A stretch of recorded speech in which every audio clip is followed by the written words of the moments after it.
الحمد لله نحمده ونستعينه ونستغفره ونؤمن به ونتوكل عليه ونعوذ بالله من شرور أنفسنا ومن سيئات أعمالنا من يهده الله فلا مضل له ومن يضلله فلا هادي له ونشهد أن لا إله إلا الله وحده لا شريك له ونشهد أن سيدنا وسندنا وحبيبنا وإمامنا ومولانا محمد وبارك وسلم تسليما كثيرا أرسله الله تعالى بين يدي الساعة بشيرا ونذيرا وداعيا إلى الله بإذنه وسراجا منيرا أما بعد فقد قال الله تبارك وتعالى في القرآن المجيد والفرقان الحميد أولئك الذين امتحن الله قلوبهم للتقوى لهم مغفرة وأجر عظيم صدق الله العظيم وصدق رسوله النبي الكريم ونحن على ذلك لمن الشاهدين والشاكرين سبحانك لا علم لنا إلا ما علمتنا إنك أنت العليم الحكيم رب اشرح لي صدري ويسر لي أمري واحلل عقدة من لساني يفقهوا قولي اللهم صل على سيدنا مولانا محمد وبارك وسلم اللهم صل على سيدنا مولانا محمد وبارك وسلم اللهم صل على سيدنا مولانا محمد وبارك وسلم تسليما كثيرا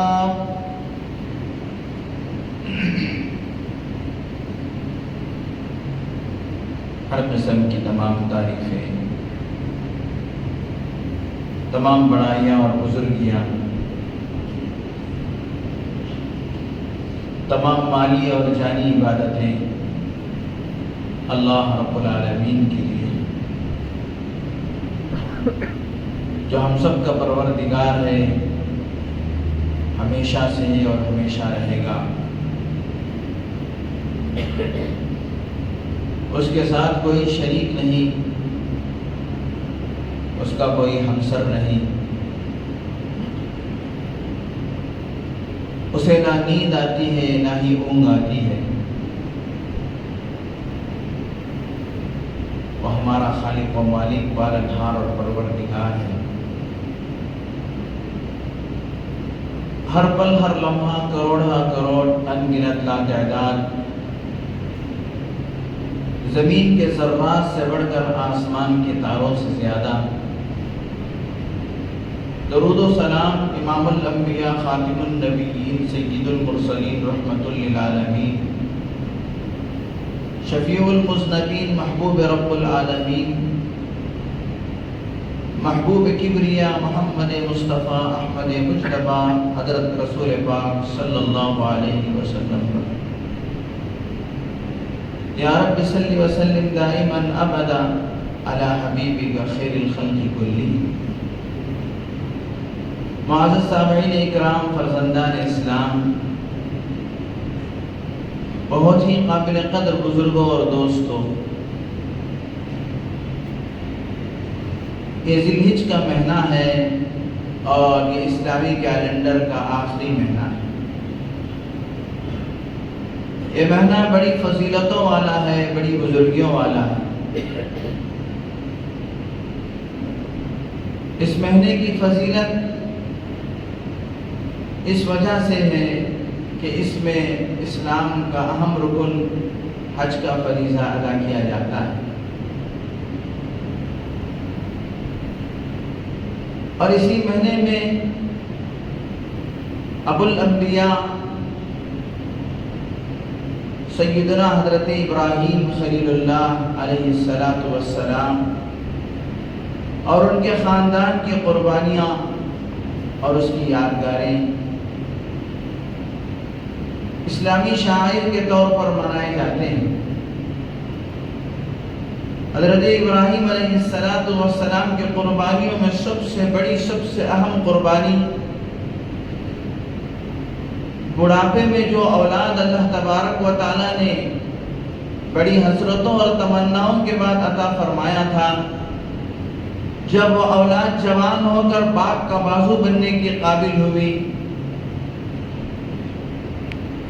اپنے والد محترم کا دست راست بننے کے لائق ہوئی، تو اللہ تبارک و تعالیٰ نے اس اولاد کو اپنی راہ میں قربان کرنے کا حکم دیا۔ تو حضرت ابراہیم خلیل اللہ علیہ السلام نے دنیا کی تاریخ میں ایسا کارنامہ پیش کر گئے کہ اس سے پہلے کبھی دنیا نے ایسا واقعہ نہیں دیکھا تھا، اور نہ اس کے بعد کوئی ایسی قربانی پیش کر سکتا ہے۔ ابراہیم علیہ السلام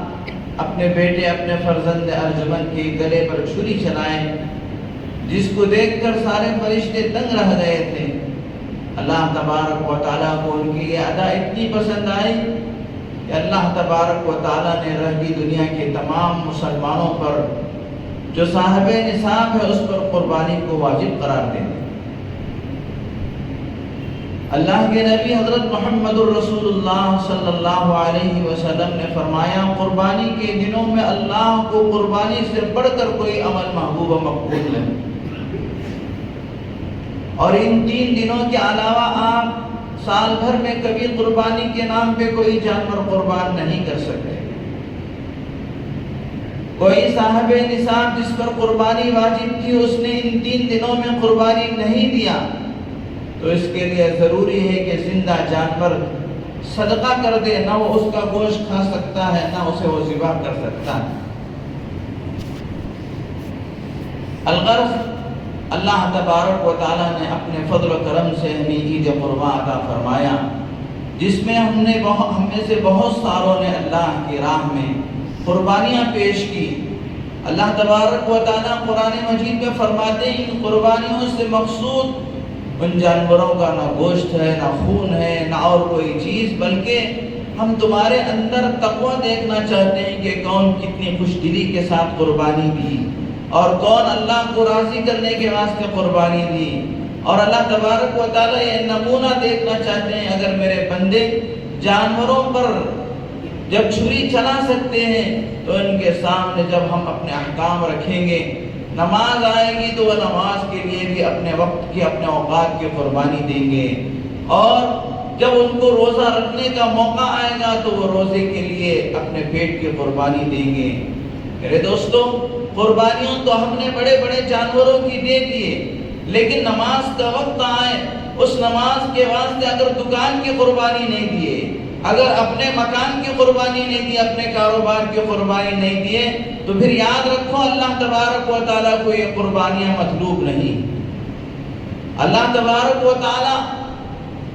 ہم سے یہ چاہتے ہیں کہ ہم اپنے جذبات کی قربانیاں پیش کریں، اپنے اوقات کی قربانی پیش کریں، اپنے نفس کی قربانی پیش کریں۔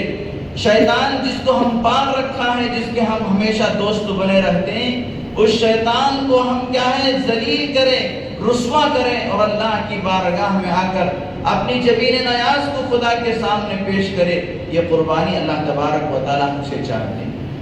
بڑے سے بڑے جانور کی قربانی دے دیا، لیکن نماز کا وقت آنے پر نہ دکان کی قربانی دے رہا ہے، نہ وقت کی قربانی نہیں دے رہا ہے، نہ اپنے جذبات کی قربانی دے رہا ہے تو اللہ تبارک و تعالیٰ کو پھر اس کے جانور کی قربانی بھی کوئی ضروری نہیں کہ وہ قبول کرے۔ اللہ تعالیٰ ہم سب کی قربانیوں کو قبول فرمائے، اور نفس کی قربانی، وقت کی قربانی، 5 وقت نماز کے لیے جب بھی مؤذن مسجد کے میناروں سے آواز دیں حی علی الصلاۃ، آؤ نماز کی طرف، حی علی الفلاح، آؤ کامیابی کی طرف، اس بات کا یقین اپنے دل کے اندر پیدا کرتے ہوئے کہ واقعتاً کامیابی میری نماز کے اندر ہے، فلاح میری نماز کے اندر ہے، تو یقین کرتے ہوئے ہم سب کو مسجد آنے کی توفیق عطا فرمائے۔ کتنے مسلمان ہیں جو جمعہ کے دن بڑی تیاری کے ساتھ، بڑے کیا ہے شان کے ساتھ اللہ کے گھر آتے ہیں۔ قسم خدا کی میرے دوستوں، جمعہ کی نماز آپ کو سفر میں اگر ہیں، آپ بیماری میں اگر آپ ہیں تو جمعہ کی نماز آپ کی معاف ہو سکتی ہے، لیکن فرض نماز آپ کی معاف نہیں ہو سکتی، چاہے آپ سفر میں ہوں چاہے بیماری میں ہوں۔ سفر میں اگرچہ کہ اللہ تبارک و تعالیٰ اس فرض نماز کو 2 رکعت کر دیتا ہے سہولت کے لیے، بیماری میں اگر تم کھڑے ہو کر نماز نہیں پڑھ سکتے تو بیٹھ کر نماز پڑھنے کی اللہ تعالیٰ اجازت دیتا ہے، بیٹھ کر نہیں پڑھ سکتے ہیں تو آپ لیٹ کر نماز پڑھ سکتے ہیں، لیکن نماز چھوڑنے کی آپ کو اجازت نہیں۔ جمعہ کی نماز بیماری کی وجہ سے آپ چھوڑ سکتے ہیں، جمعہ کی نماز سفر کی وجہ سے ہماری چھوٹ سکتی ہے، چھوڑ سکتے ہیں، لیکن میرے دوستو فرض نماز جو 5 وقت فرض ہے، وہ نماز کسی کی حالت میں آپ کے لیے معاف نہیں ہے، آپ کو کبھی اس نماز سے کیا چھٹکارا نہیں۔ ایک نماز اگر ادا نہیں کریں گے تو میرے دوستو جب اس کا وقت گزر جائے تو پھر قضا کرنا ضروری ہے، اور قضا کرنے والا بھی گناہ کبیرہ کے دروازوں میں سے ایک دروازے پہ پہنچ جاتا ہے۔ بہرحال اللہ تبارک و تعالیٰ نے اس مہینے کو قربانی کا مہینہ بنایا، اور اسی مہینے کے اندر ایک عظیم الشان قربانی، ایک عظیم الشان شہادت پیش آئی۔ وہ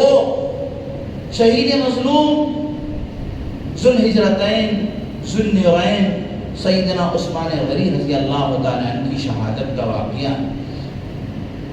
حضرت عثمان غنی رضی اللہ تعالیٰ عنہ خلفائے راشدین میں سے تیسرے خلیفہ ہیں، اور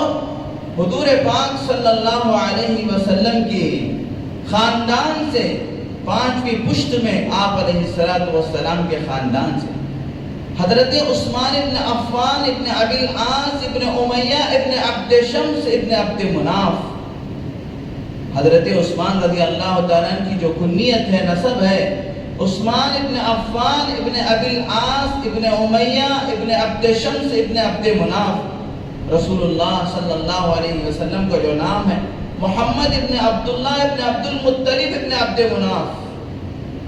یعنی حضور پاک صلی اللہ علیہ وسلم کے جو دادا عبد المطلب ہیں،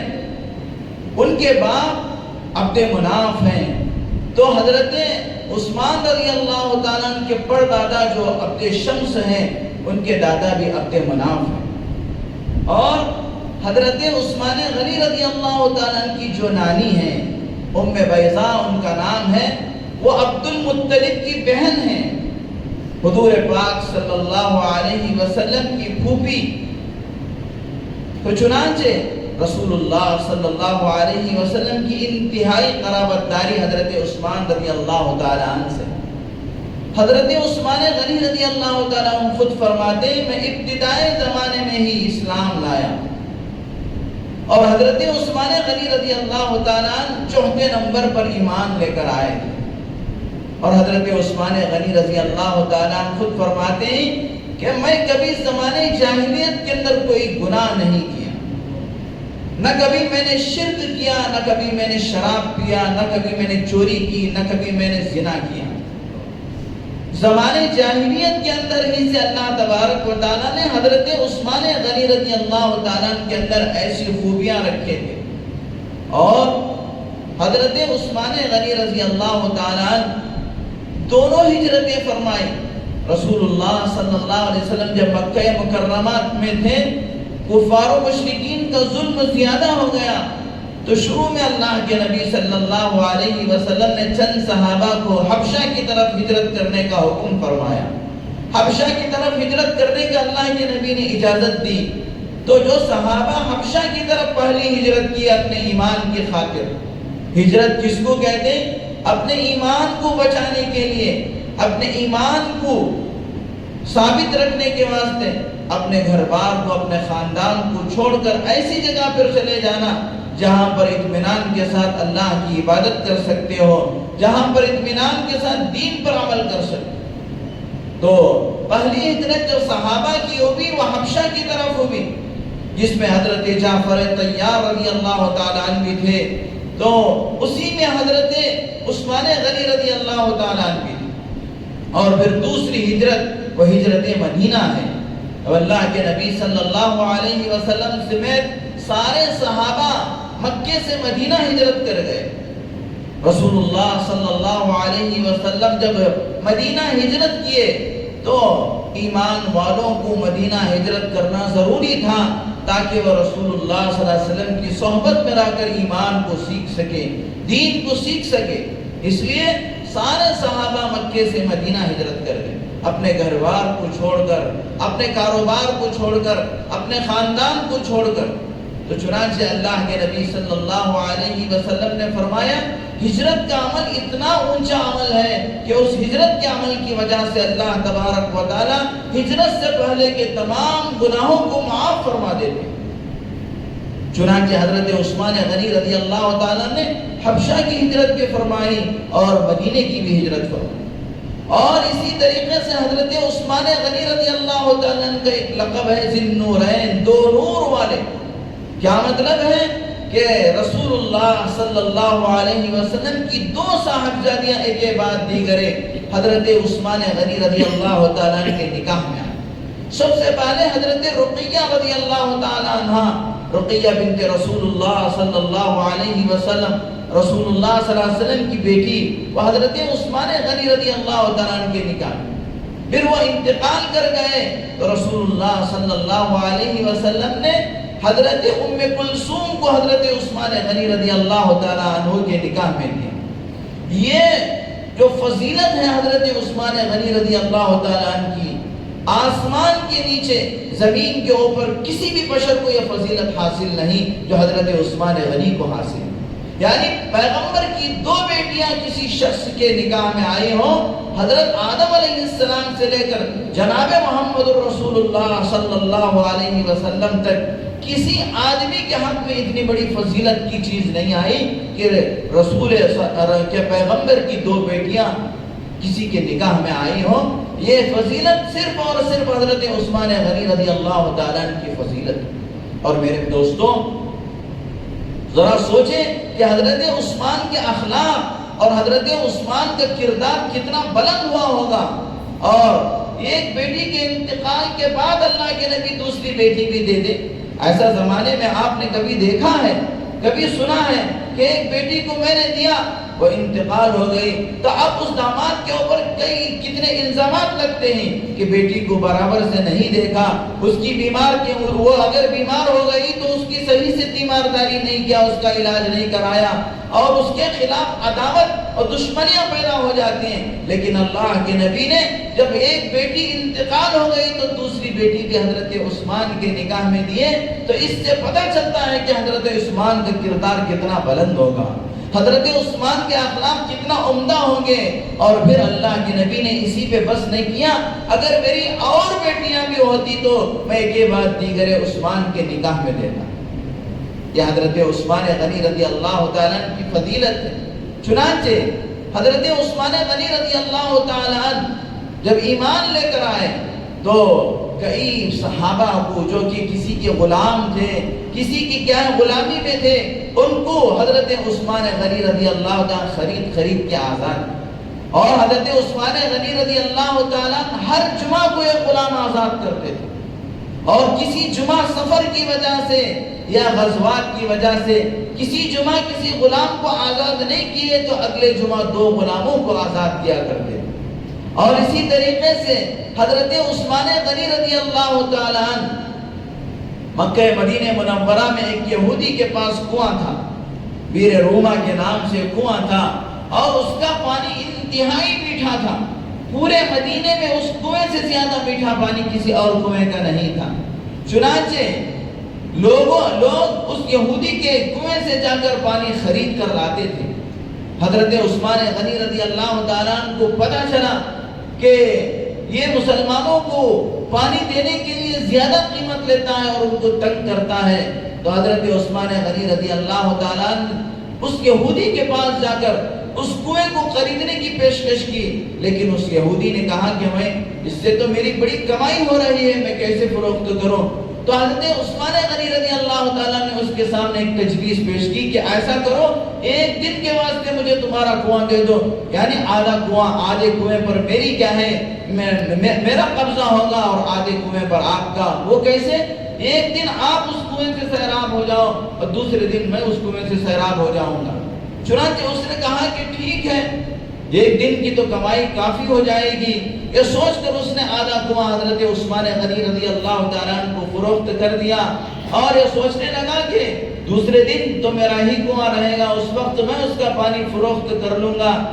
لیکن حضرت عثمان غنی رضی اللہ تعالیٰ عنہ نے اعلان کر دیا کہ جس دن یہ کنواں میرا ہوگا، یعنی جس دن اس کنویں پر قبضہ میرا ہوگا، اس دن سارے مدینے والے آ کر اس کا پانی لے کر جائیں۔ چنانچہ سارے مدینے والے جس دن حضرت عثمان غنی رضی اللہ تعالیٰ عنہ کا وہ کنواں ہوتا، اس دن آ کر سب سیراب کر لیتے، پانی اپنے گھر کے اندر سیراب کر لیتے، اور دوسرے دن اس یہودی کے پاس کوئی نہیں آتا۔ چنانچہ اس یہودی نے کچھ دن دیکھا، اور اس کے بعد حضرت عثمان غنی رضی اللہ تعالیٰ عنہ کو بلا کر کہا کہ اور آدھا جو حصہ ہے وہ بھی آپ خرید لو۔ پہلے تو وہ دینے سے انکار کر رہا تھا، لیکن حضرت عثمان غنی نے تجویز، اللہ تبارک و تعالیٰ نے ایمان کی وجہ سے حکمتیں عطا فرماتے ہیں، اس حکمت کی بنیاد پر حضرت عثمان نے آدھا کنواں خریدا، تو پھر اس دن سارے مسلمان اس کنویں سے سیراب ہو جاتے، اور دوسرے دن جب اس کے پاس کوئی گاہک نہیں آتا، کوئی پانی خریدنے کے لیے نہیں آتا، تو وہ مجبور ہو کر پورا کنواں حضرت عثمان غنی رضی اللہ تعالیٰ عنہ کو فروخت کر دیا، اور حضرت عثمان غنی رضی اللہ تعالیٰ عنہ اس کنویں کو مسلمانوں کے لیے وقف کر دیا۔ آج بھی وہ کنواں مدینے کے اندر موجود ہے، لوگ اس سے سیراب ہوتے ہیں، اور حضرت عثمان غنی رضی اللہ تعالیٰ عنہ کے نام سے اس کی سبیل لگی ہوئی ہے۔ آج بھی اس کنویں سے درختوں کو اور باغوں کو، کھجور کے باغوں کو اور مسلمانوں کو سیرابی حاصل ہوتی ہے۔ یہ حضرت عثمان غنی رضی اللہ تعالیٰ عنہ کی سخاوت اور ان کی فیاضی ہے۔ اور میرے دوستوں، میری آنکھوں نے حضرت عثمان غنی رضی اللہ تعالیٰ عنہ کے نام کی آج بھی مدینہ منورہ کے اندر بلڈنگ دیکھا ہے، جو اس زمانے سے لے کر آج تک حضرت عثمان غنی رضی اللہ تعالیٰ عنہ کا جو اکاؤنٹ آج بھی مدینہ کے بینک کے اندر جاری و ساری ہے، اور اس بلڈنگ کے اوپر لکھا ہوا ہے وقف عثمان غنی رضی اللہ تعالیٰ عنہ، یعنی حضرت عثمان غنی رضی اللہ تعالیٰ عنہ کے نام سے بلڈنگ وقف ہے، یعنی اس کا پیسہ، اس کے پیسے سے اس بلڈنگ کو تعمیر کیا گیا، اور وہ پیسہ اس بینک کے اندر جمع ہوتا ہے، اور پھر رمضان کے اندر وہ غریبوں میں عمال تقسیم ہوتا ہے، وہ پیسہ تقسیم ہوتا ہے۔ حضرت عثمان غنی رضی اللہ تعالیٰ عنہ کا بہت بڑا مقام و مرتبہ ہے۔ چنانچہ اللہ کے نبی صلی اللہ علیہ وسلم نے فرمایا کہ حضرت عثمان غنی رضی اللہ تعالیٰ عنہ کے اندر جو حیا ہے، وہ حیا اعلیٰ درجے کی حیا ہے، اور حیا کے بارے میں اللہ کے نبی صلی اللہ علیہ وسلم نے فرمایا الحیاء شعبۃ من الایمان، حیا ایمان کا ایک شعبہ ہے۔ چنانچہ حضرت عثمان غنی رضی اللہ تعالیٰ قرآن مجید کی کثرت کے ساتھ تلاوت کیا کرتے تھے۔ ایک رات میں ایک رکعت کے اندر حضرت عثمان غنی رضی اللہ تعالیٰ پورے قرآن مجید کو مکمل فرمایا کرتے تھے، اور کثرت سے روزہ رکھا کرتے تھے۔ اور حضرت عثمان غنی رضی اللہ تعالیٰ تیسرے خلیفہ بنے، اور حضرت عثمان غنی رضی اللہ تعالیٰ کی خلافت کو جو زمانہ ہے وہ 12 سال حضرت عثمان غنی رضی اللہ تعالیٰ خلافت کے منصب پر فائز تھے۔ 6 سال حضرت عثمان غنی رضی اللہ تعالیٰ کے بڑے عمدہ، بہت ہی کیا ہے، اطمینان اور پرسکون طریقے پہ گزرے کہ اس کے اندر کوئی دنگا نہیں، کوئی فساد نہیں۔ اور 6 سال کے بعد یہودیوں نے سازش کر کے ایک آدمی کو، عبداللہ ابن سبا یہودی کو، مسلمانوں کا لبادہ پہنا کر، مسلمانوں کا چوغا پہنا کر، مسلمان بنا کر، وہ مسلمان تو نہیں تھا، وہ یہودی تھا، مسلمان بنا کر مسلمانوں کے درمیان میں چھوڑ دیا۔ اور اس وقت قیصر اور شام کے اندر جو قیصر کی حکومت تھی، اس نے کروڑوں کھربوں روپے اس عبداللہ ابن سبا کو دیے تاکہ وہ مسلمانوں کے اندر پھوٹ ڈالے، مسلمانوں کے اندر پھوٹ ڈال کر مسلمانوں کے اندر کیا ہے تفرقہ پیدا کرے، فرقہ پیدا کرے، فرقے بنائے۔ چنانچہ اس عبداللہ ابن سبا نے بہت ساری سازشیں کی اور مسلمانوں کے اندر حضرت عثمان غنی رضی اللہ تعالیٰ عنہ کے خلاف بکواس شروع کیا، جبکہ حضرت عثمان غنی رضی اللہ تعالیٰ اللہ کے نبی صلی اللہ علیہ وسلم نے ان پر اعتماد کیا۔ حضرت عثمان غنی رضی اللہ تعالیٰ عنہ کے اخلاق کی وجہ سے اللہ کے نبی نے 2 بیٹیاں ان کے نکاح میں دی، یہ ان کی سند کے لیے سب سے بڑی چیز تھی۔ لیکن اس عبداللہ ابن سبا یہودی نے اس طریقے سے ہر زمانے کے اندر رہا ہے کہ یہ یہودی بڑے خطرناک، بڑے کیا ہے جاسوس اور بڑے نکمے اور بڑے شاطر لوگ ہوتے ہیں۔ انہوں نے ہی کیا ہے اسی طریقے سے قریب کے زمانے میں، مجھے ان انگریزوں کے اور یہودیوں کے نام یاد نہیں رہتے، کہ ایک یہودی کو انہوں نے عیسائی بنا کر عیسائیوں کے درمیان میں بھیجا، اور پھر عیسائیوں کے اندر انہوں نے پھوٹ ڈال کر عیسائیوں کے اندر 2 جماعتیں بنا دی۔ قریب کے زمانے کی بات ہے، چنانچہ حضرت عثمان غنی رضی اللہ تعالیٰ عنہ کے زمانے میں بھی عبداللہ ابن سبا، جس کو شام کی حکومت اور روم کی حکومت، جسے قیصر و کسریٰ کی حکومت کہتے ہیں، انہوں نے لاکھوں کروڑوں روپے دے کر انہوں نے حضرت عثمان غنی رضی اللہ تعالیٰ عنہ کے خلاف لوگوں کو تیار کیا۔ اور خاص کر کے جو لوگ قریوں کے اندر رہتے ہیں، ان قریے کے لوگوں کو پیسے دے کر ان کو غنڈے گردی کے اندر اتارا گیا، اور حضرات صحابہ میں سے بھی بہت سارے صحابہ کو ان لوگوں نے حضرت عثمان غنی رضی اللہ تعالیٰ عنہ کے خلاف بہکایا، جس میں سے خاص کر محمد ابن ابی بکر، حضرت ابو بکر صدیق رضی اللہ تعالیٰ عنہ کے بیٹے، ان کو بھی اس عبداللہ ابن سبا نے اپنی گرفت میں لے کر ان کو بھی حضرت عثمان غنی رضی اللہ تعالیٰ عنہ کے خلاف ابھارا۔ چنانچہ جب انہوں نے اور ان کے اوپر جو الزام لگایا گیا، وہ الزام یہ تھا، حضرت عثمان غنی رضی اللہ تعالیٰ عنہ پر جو الزام لگایا گیا وہ یہ تھا کہ وہ اقربا پروری کرتے ہیں، یعنی اپنے رشتہ داروں کو بڑے بڑے منصب دے دیتے ہیں، بڑے بڑے وعدے دے دیتے ہیں۔ چنانچہ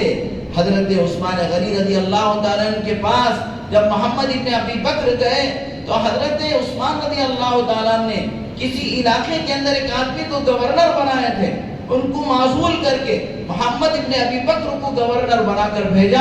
اور ان کے جب یہ گئے تو ان بلوائیوں نے، ان منافقوں نے، ان یہودیوں نے سازش کی کہ ان کی ایک پرچی بنائی گئی، اور اس پرچی کے اندر حضرت عثمان غنی رضی اللہ تعالیٰ عنہ کی غلط مہر لگائی گئی، اور اس پرچی میں لکھا تھا کہ یہ محمد بن ابی بکر جیسے ہی پہنچے ان کو قتل کر دیا جائے۔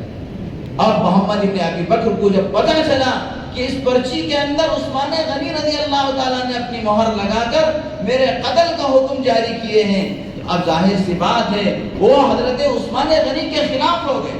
اس طریقے سے صحیح سچے صحابہ کو بھی انہوں نے حضرت عثمان غنی رضی اللہ تعالیٰ کے خلاف کر لیا، اور حضرت عثمان غنی رضی اللہ تعالیٰ کے پاس آ کر وہ جھگڑنے لگے، یہاں تک کہ قریب تھا کہ حضرت عثمان غنی رضی اللہ تعالیٰ کی وہ داڑھی مبارک کو پکڑ لیتے۔ تو حضرت عثمان غنی نے کہا، بیٹا یہ جو تو حرکت کر رہا ہے، اگر تیرا باپ ابو بکر دیکھتا تو تجھے اس حالت میں دیکھتا تو وہ تجھے نہیں چھوڑتے۔ چنانچہ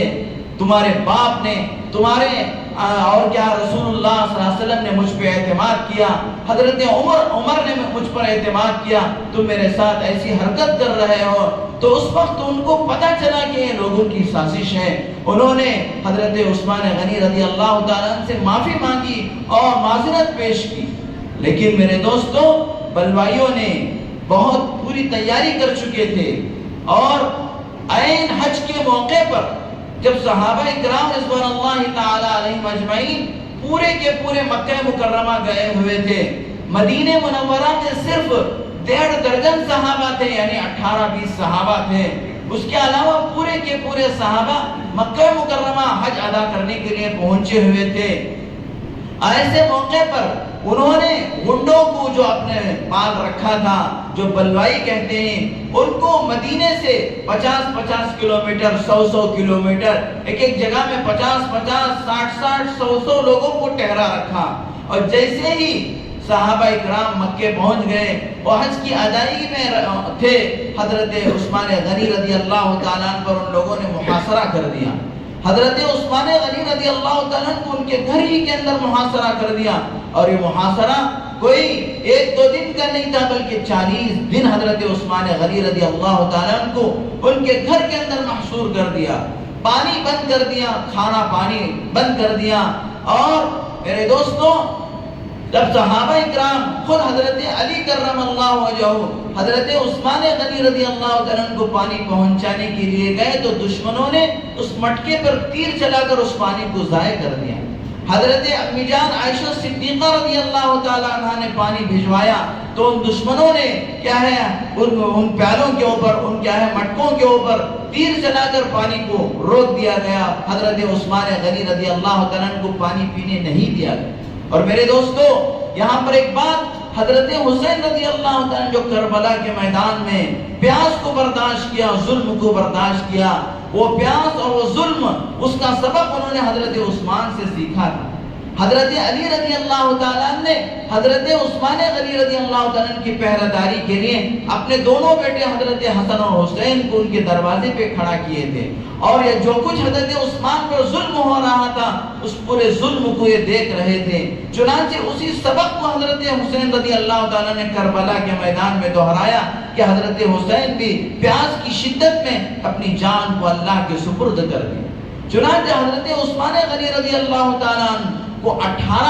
ذی الحجہ یعنی آج سے 4 دن کے بعد، یہ واقعہ میں اسی لیے پیش کر رہا ہوں کہ شہادت عثمان رضی اللہ تعالیٰ عنہ کی جو تاریخ ہے وہ 18 ذی الحجہ کی تاریخ ہے۔ اب مدینے کے اندر صحابہ کچھ نہیں، بہت کم رہ گئے تھے، 10-12 صحابہ، 15-18 صحابہ تھے، باقی پورے صحابہ مکے میں تھے۔ حج کیا ہے 13 ذی الحجہ کو ختم ہوتا ہے، اور وہاں سے طواف وداع سب کر کے لوگ اتنا جلد پہنچ نہیں پائے تھے مکے کے اندر، مدینے کے اندر۔ حضرت عثمان غنی رضی اللہ تعالیٰ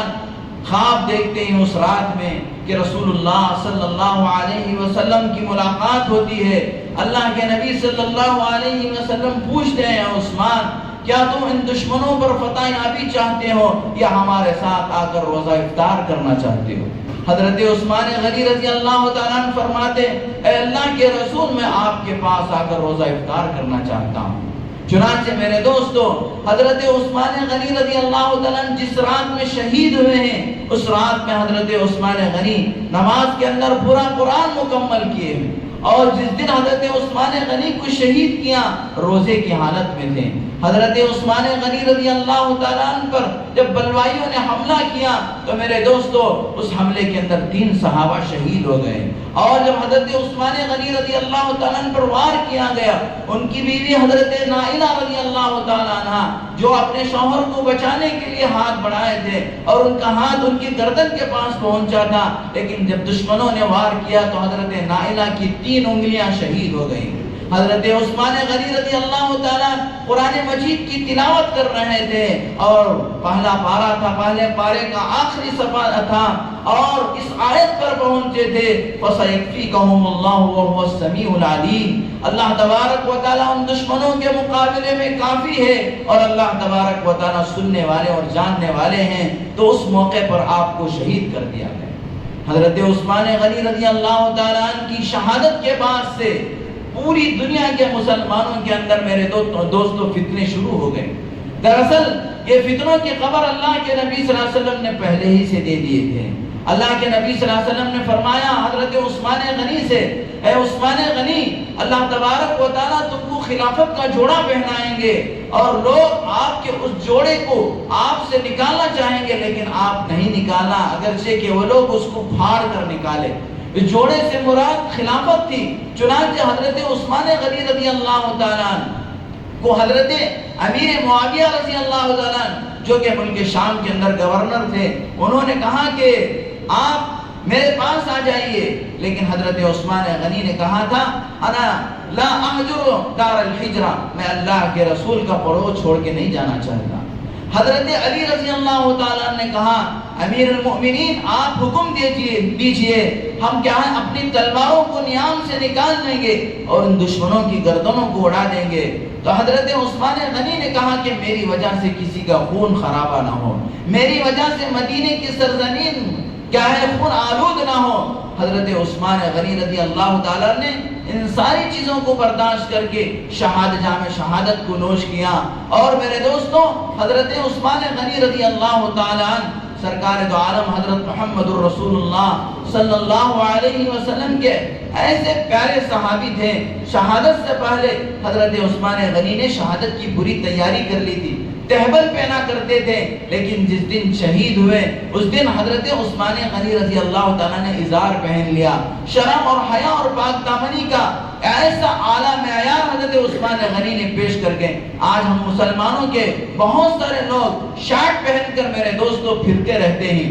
اور واگنگ کے نام سے میرے دوستوں اپنے گھٹنوں کو یہ گھٹنے چھپانا یہ کیا ہے ضروری ہے، یہ سطر کے اندر داخل ہے۔ بہت سارے افیشیل اپنے آپ کو افیشیل کہلانے والے پارکوں میں ٹہلنے کے واسطے شارٹ پہن کر مسلمانوں کے بہت سارے لوگ کیا ہے وہ گھومتے پھرتے رہتے ہیں۔ حضرت عثمان غنی شہید ہونے سے پہلے کہ انہوں نے اپنے تہبند کو نکال کر ازار پہن لیا، کہیں شہادت کے موقع پر میرا سطر کسی کو نہ دکھ جائے۔ چنانچہ میرے دوستوں سطر کا چھپانا ضروری ہے۔ اسی طریقے سے میرے دوستوں حضرت امام ابو حنیفہ رضی اللہ تعالی رحمت اللہ علیہ کا ایک واقعہ سنا کے بات ختم کرتا ہوں۔ بہت سارے لوگ جو امام ابو حنیفہ رحمت اللہ علیہ کے مخالفین ہیں وہ کہتے ہیں کہ حضرت امام ابو حنیفہ نے کبھی عید الاضحیٰ کی نماز نہیں پڑھی۔ میں کہتا ہوں کہ یہ ضرور امام ابو حنیفہ نے بلاغت کے بعد یعنی ہوش سنبھالنے کے بعد کبھی امام ابو حنیفہ نے عید الاضحیٰ کی نماز نہیں پڑھی۔ وجہ یہ ہے کہ حضرت امام ابو حنیفہ رحمت اللہ علیہ کے والد نعمان ابن ثابت جو ہیں، ثابت یہ حضرت علی رضی اللہ تعالیٰ نے ان کو اپنی گود میں کھلایا ہے، اور حضرت ثابت کو حضرت علی رضی اللہ تعالیٰ نے گھٹی پلائی ہے، یعنی جو تحنیک کراتے ہیں وہ حضرت علی رضی اللہ۔ اور حضرت امام اعظم فرماتے ہیں جب میں 15 سال کا تھا تو پہلی مرتبہ میں اپنے والد کے ساتھ حج پر گیا تھا، اور اس کے بعد سے لے کر 70 سال کی عمر حضرت امام اعظم ابو حنیفہ نے پائی ہے، تو کوئی ایک سال بھی میرا ایسا ناغہ نہیں ہوا جس میں نے حج نہیں کیا۔ 55 حج حضرت امام اعظم ابو حنیفہ رحمت اللہ علیہ نے کی۔ 15 سال سے شروع کر کے 70 سال تک کتنے حج ہوئے؟ 55 حج، 50 پر 5 حج کیے۔ اور جو آدمی حج پر جاتا ہے وہ عید الاضحیٰ کی نماز نہیں پڑھتا، وہ عید الاضحیٰ کی نماز نہیں، حاجی عید الاضحیٰ کی نماز نہیں پڑھتا ہے۔ حاجی کے لیے عرفات کا دن عید کا دن ہوتا ہے۔ اس لحاظ سے امام اعظم ابو حنیفہ نے بلاغت کے بعد سے یعنی بالغ ہونے کے بعد سے کبھی ان کا حج ناغہ نہیں ہوا، تو وہ کب نماز عید الاضحیٰ پڑھیں گے؟ عید الاضحیٰ تو وہ لوگ پڑھیں گے جو اپنے شہروں میں رہتے ہیں۔ عید الاضحیٰ ان لوگوں کے اوپر واجب ہے جو شہر میں رہتے ہیں۔ تو اس طریقے سے امام اعظم رحمت اللہ علیہ کے خلاف لوگ کیا ہے، جیسے عبداللہ ابن سبا مسلمانوں کا لبادہ پہن کر حضرت عثمان غنی رضی اللہ تعالیٰ عنہ کو بہکا رہا تھا، ویسے ہی آج بہت سارے لوگ کیا ہے داڑیاں لمبی لمبی داڑیاں چھوڑ کر بڑے بڑے چوغے پہن کر وہ کیا ہے ہمارے ائمہ کے خلاف ہم لوگوں کو بہکاتے ہیں۔ لیکن ہم کو ہوشیار رہنا ہے، ہمارے ائمہ جو ہیں جو 4 ائمہ ہیں، امام اعظم ابو حنیفہ، امام شافعی، امام مالک، امام احمد ابن حنبل، جن کی ہم تقلید کرتے ہیں، وہ سب کے سب برحق ہیں اور وہ سب کے سب اہل سنت والجماعت میں سے ہیں۔ ہم کو ایسے ویسے لوگوں کی بات سن کر ان ائمہ سے بدظنی پیدا کرنا یہ ہمارے لیے گمراہی کی بات ہے۔ اللہ تعالیٰ سے دعا ہے کہ اللہ تعالیٰ ہم سب کو حق پر چلنے کی توفیق عطا فرمائے۔